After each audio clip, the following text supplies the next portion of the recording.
Hi అండి. అందరికీ నమస్తే. నేను మీ గీత. 'ప్రేమ తర్వాత పెళ్లి' పార్ట్ 6. ఇది లాస్ట్ ఎపిసోడ్ అండి. ఈ స్టోరీ మీద మీ అభిప్రాయాన్ని కామెంట్ రూపంలో దయచేసి తెలియచేయండి.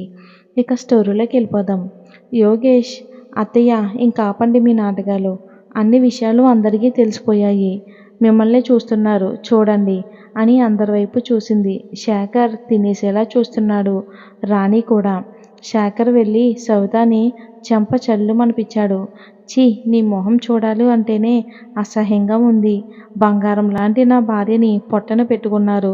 నా కూతురి జీవితం కూడా నాశనం చేద్దాం అనుకున్నావు. దేవుడు ఉన్నాడే, అందుకే నా కూతురికి మంచి భర్తని బహుమతిగా ఇచ్చాడు. రాణి ఏం మాట్లాడకుండా బయటికి వచ్చింది. ఎవరితో ఏం మాట్లాడాలో కూడా తెలియటం లేదు. పూజ కూడా బయటికి వచ్చి రాణి ముందు నిలబడింది. రాణి, నువ్వెలా ఇక్కడికి వచ్చావు? మీరు ఇంటి నుండి వచ్చేటప్పుడు నన్ను కూడా రమ్మని మెసేజ్ చేశాడు యోగేష్ అన్నయ్య. అందుకని వచ్చాను అని అంటుంది. రాణి, నీకు యోగేష్ గురించి ముందే తెలుసా? పూజ, కానీ కలిసింది మాత్రం మొన్ననే. రాణి, మరి నాకెందుకు చెప్పలేదు? పూజ, చెప్పే టైం రాలేదు కానీ ఇంకొదిలే. ఇప్పుడు తెలిసింది కదా, ఇప్పటినుంచన్నా మంచిగా ఉండు. అన్నయ్యని బాధ పెట్టకు. నిన్ను ప్రేమిస్తున్నాడు. ఇప్పుడు నీకు తానే అన్నీ. నీకు అన్నింటిలోని సపోర్ట్ చేస్తూ ఉంటాడు.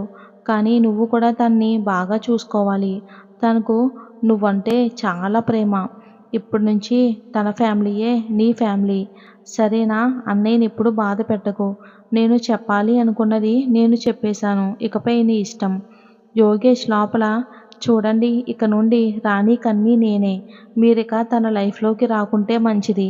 లేకపోతే వార్నింగ్ ఇంకోలా ఉంటుంది. నీకు నిజం తెలియాలనే నేను ఇదంతా చేశాను.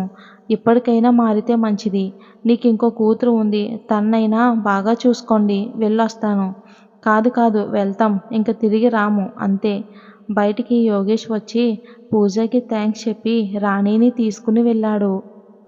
ఇంటికి వచ్చినప్పటి నుండి యోగేష్ రాణితో మాట్లాడటం లేదు. రాణికి ఏదోలా ఉంది. యోగేష్ తనను ప్రేమించాడు అని తెలిసినప్పటి నుండి యోగేష్ని చూడాలి అంటేనే ఏదోలా ఉంది. వంట చేస్తూ ఆలోచిస్తుంది. చూసుకోకుండా చెయ్యి కాల్చుకుంటుంది. అమ్మా అని అరిచింది. చెయ్యి కాలిన దానికంటే అమ్మా అని అరిచినందుకు రాణికి ఏడుపొచ్చింది. అమ్మ గుర్తుకు వచ్చి. అప్పుడే ఏమైంది అని యోగేష్ వచ్చి చూశాడు. అయ్యో, చూసుకోవచ్చు కదా, చూడు ఎలా కాలిందో. ఎందుకు ఏడుస్తూ ఉన్నావు? నువ్వెళ్ళి కూర్చో, నేను వంట చేస్తాను. రాణి చెయ్యి చూసుకుని కళ్ళు తుడుచుకుంటూ, పర్లేదు, నేను చేస్తాను, తప్పుకోండి. యోగేష్, నేను చేస్తా, నువ్వు చూడు, సరేనా? రాణి, మీకు వంటొచ్చా? యోగేష్, రాదనుకున్నావా? పెళ్ళికి ముందు నేనే వండుకున్నాను. ఎలాగో నేర్చుకునే వచ్చా. పెళ్ళానికి వంటొచ్చో రాదో అని. వచ్చినా నాతోనే వండిస్తుంది కదా, అందుకే నేర్చుకున్నా. రాణి, అంటే ఏంటి మీరనేది? నాకు వంట రాదా, లేక వచ్చినా మీతో చేయిస్తున్నా అనుకుంటున్నారా? ఒకసారైతే మీతో వంట చేయించా. యోగేష్, లేదులే తల్లి, లేదు, ఎప్పుడూ లేదు. నా భార్య మంచిది, అన్ని వంటలు వచ్చు. ఒకసారి నా భార్యకి వంట చేసి పెట్టే అవకాశం ఇస్తారా మహారాణి గారు? రాణి, సరే సరేలే, కానీ చెయ్యి, నేను చూస్తా. యోగేష్, అమ్మయ్య, ఏదోలా మర్చిపోయిందిలే, మళ్ళీ నార్మల్ అయ్యింది. అలా వంట చేసుకుని ఇద్దరు తినేశారు హ్యాపీగా. బెడ్ పైన పడుకున్నారు. యోగేష్ మెల్లగా రాణిపైన చెయ్యి వేశాడు. అంతే, రాణి హఠాత్తుగా పైకి లేచింది. యోగేష్, అంటే నువ్వు నా భార్యవే కదా? నీకు తెలుసా, మా ఫ్రెండ్స్కి పెళ్ళైన నెలకే గుడ్ న్యూస్ చెప్పారు. నువ్వెప్పుడు చెప్తావని అని అడుగుతున్నారు. ఎన్ని రోజులైంది మన పెళ్ళయ్యని కూడా అడుగుతున్నారు. రాణి, అయితే నేనేం చెయ్యాలి? యోగేష్, ఏమీ లేదులే, నేను వెళ్ళి బయట పడుకుంటా. నాదే తప్పు, పెళ్ళి తర్వాత ప్రేమిస్తావు అని అనుకోవడం. నువ్వు ఎప్పటికీ నన్ను అర్థం చేసుకోలేవు. బాయ్. రాణి, ఎక్కడికి వెళ్తున్నారు మీ భార్యని వదిలేసి? నేను మా ఆయనకు హగ్ ఇద్దాం అనుకున్నా. సరే, మీ ఇష్టం, వెళ్తే వెళ్ళండి, నేను ఈ పిల్లోకి హగ్ ఇస్తాను. యోగేష్, మరీ ఓవరాక్షన్ చేశానా? ఇప్పుడు బయటికి వెళ్ళాలా? రాణి, మొద్దు అని యోగేష్ని గట్టిగా హత్తుకుంటుంది. ఐ లవ్ యూ బంగారం అని చెప్తుంది. అనుకోని సంఘటనకు ఆశ్చర్యం వేసిన తర్వాత హ్యాపీగా ఫీల్ అయ్యాడు యోగేష్. రాణి, ఇప్పుడు హ్యాపీనా? యోగేష్ చాలా అంటూ ఇంకా గట్టిగా హగ్ చేసుకున్నాడు. రాణి, మీరు నన్ను నిజంగా ప్రేమించారా? యోగేష్, అవును. ఎందుకు అలా అడిగావు? రాణి, మరి ఏంటి? నేనే ముందు ఐ లవ్ యూ చెప్పాను. మీరు కదా ముందు చెప్పాలి. సరే కానీ నేను చెప్పాను కదా, మీరు కూడా రిప్లై ఇవ్వలేదు. నేను హర్ట్ అయ్యాను. బొంగమూతి కూడా పెట్టుకున్నాను. యోగేష్, ఓ నా బంగారం బొంగమూతి పెట్టుకుందిలే. సారీ బంగారం. ఐ లవ్ యూ టూ బంగారం అని గట్టిగా హత్తుకుని తనని ముద్దు పెట్టుకున్నాడు. రాణి, చాలు చాలు అంతే, ఇంక ముందుకు వెళ్ళకండి. యోగేష్, ఎందుకు వెళ్ళకూడదు అని అడిగాడు. నాకు నెక్స్ట్ వీక్ నుండి ఎగ్జామ్స్, అందుకే అప్పటి వరకు వద్దు. నేను చదువు మీద ధ్యాస పెట్టలేను. అందుకే, సరేనా? యోగేష్, అవునా, సరే సరే, నిన్ను డిస్టర్బ్ చేయను. నీకు హెల్ప్ చేస్తాలే చదవటంలో. ఇంక పడుకో.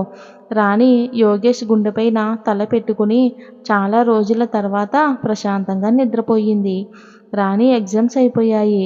తర్వాత ఒకరోజు యోగేష్ రాణిని పార్క్కి వెళ్దాం, ఇంకా అలా అలా మూవీకి వెళ్ళి బయటికెళ్ళి భోంచేసేసి తినేసి వద్దాం. రాణి, ఏంటి సార్కి కోరికలు చాలానే ఉన్నాయిగా.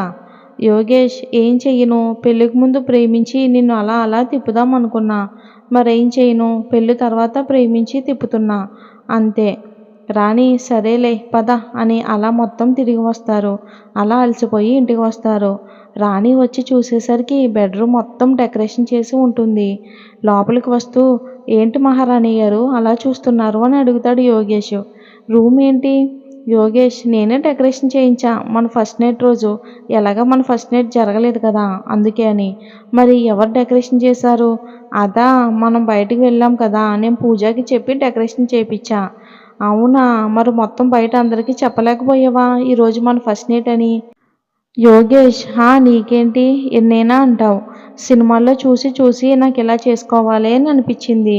కానీ ఏం చేస్తాం, ఆ రోజు మన ఫస్ట్ నైట్ జరగలేదు కదా, అందుకే పూలు పండ్లు తెప్పించా. చూడు ఎంత బాగుందో చూడటానికి అని అన్నాడు యోగేష్. రాణి ఇంకా ఏదో చెప్పేలోపు యోగేష్ రాణి పెదవులను తన పెదవులతో బంధించాడు. అలా అలా బెడ్ పైకి తీసుకుని వెళ్ళాడు. ఇంకా రాణి యోగేష్కి అడ్డు చెప్పలేదు. ఇదండి స్టోరీ. పెళ్ళి తర్వాత ప్రేమ ఇక్కడితో సమాప్తం. ఈ స్టోరీ మీద మీ అమూల్యమైన అభిప్రాయాన్ని కామెంట్ రూపంలో తెలియచేయండి. నెక్స్ట్ మీకు ఏ స్టోరీ కావాలి అనేది కూడా కామెంట్ చేయండి దయచేసి. అప్పుడే నాకు మీకు ఏ స్టోరీ నచ్చుతుందో, ఏ స్టోరీ ఇవ్వాలో అర్థమవుతుంది.